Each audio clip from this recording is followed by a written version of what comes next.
ಉಪನ್ಯಾಸಕಿ ಮೇಲೆ ಹಲ್ಲೆ, ತೆಲಂಗಾಣದ ಆರೋಪಿ ಬಂಧನ.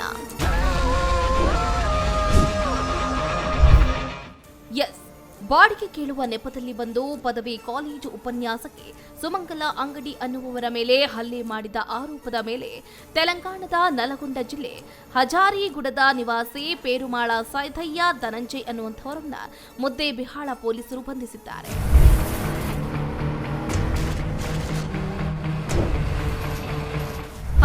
ವಿಜಯಪುರ ಜಿಲ್ಲೆಯ ಮುದ್ದೇಬಿಹಾಳ ಪಟ್ಟಣದ ಸಾಯಿ ನಗರದ ಸುಮಂಗಲ ಅಂಗಡಿ ಅನ್ನುವಂಥವರ ಮೇಲೆ ಈ ಕೃತ್ಯ ನಡೆದಿದೆ. ಮುದ್ದೇಬಿಹಾಳದ ಎಂಜಿವಿಸಿ ಕಾಲೇಜಿನಲ್ಲಿ ಲೆಕ್ಚರ್ ಆಗಿ ಸುಮಂಗಲ ಅಂಗಡಿಯವರು ಕೆಲಸವನ್ನ ಮಾಡ್ತಾ ಇದ್ರು. ಅವರ ಮನೆ ಬಾಡಿಗೆಗೆ ಇತ್ತು.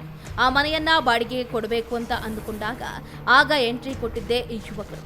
ಮನೆಯನ್ನ ಹೇಗೋ ತೋರಿಸೋದಕ್ಕೆ ಹೋದಂತಹ ಸಂದರ್ಭದಲ್ಲಿ 3ನೇ ಮಹಡಿಗೆ ಕರ್ಕೊಂಡು ಹೋಗಿದ್ದಾರೆ ಆ ಯುವಕರನ್ನ. ಆ ಯುವಕರಿಗೆ ಏನಾಯ್ತೋ ಏನೋ ಗೊತ್ತಿಲ್ಲ. ಆ ಯುವಕರು ಹಿಂಬದಿಯಿಂದ ಚಾಕು ತೆಗೆದು ಸುಮಂಗಲ ಅಂಗಡಿಯವರಿಗೆ ಹಿರಿಯೋದಕ್ಕೆ ಹೋಗ್ತಾರೆ. ಅದನ್ನ ತಿಳಿದಂತಹ ಸುಮಂಗಲ ಅಂಗಡಿ ತಪ್ಪಿಸಿಕೊಳ್ಳೋದಕ್ಕೆ ಯತ್ನ ಮಾಡಿದಾಗ ಅವರ 2 ಕಣ್ಣಿಗೂ ಬಲವಾದ ಪೆಟ್ಟಾಗಿದೆ. ಚಾಕುವಿನಿಂದ ಬಲವಾಗಿ ಇರಿದಿದ್ದಾರೆ. ಹಾಗಾಗಿ ಗಾಯಗಳಾಗಿದೆ. ಅವರ ಚೀರಾಟ ಅರಚಾಟ ಕೇಳಿದ ಸುತ್ತಮುತ್ತಲಿನ ಜನ ಓಡಿ ಬಂದು ಅವನನ್ನ ಹಿಡಿದು ಪೊಲೀಸರಿಗೆ ಒಪ್ಪಿಸಿದ್ದಾರೆ.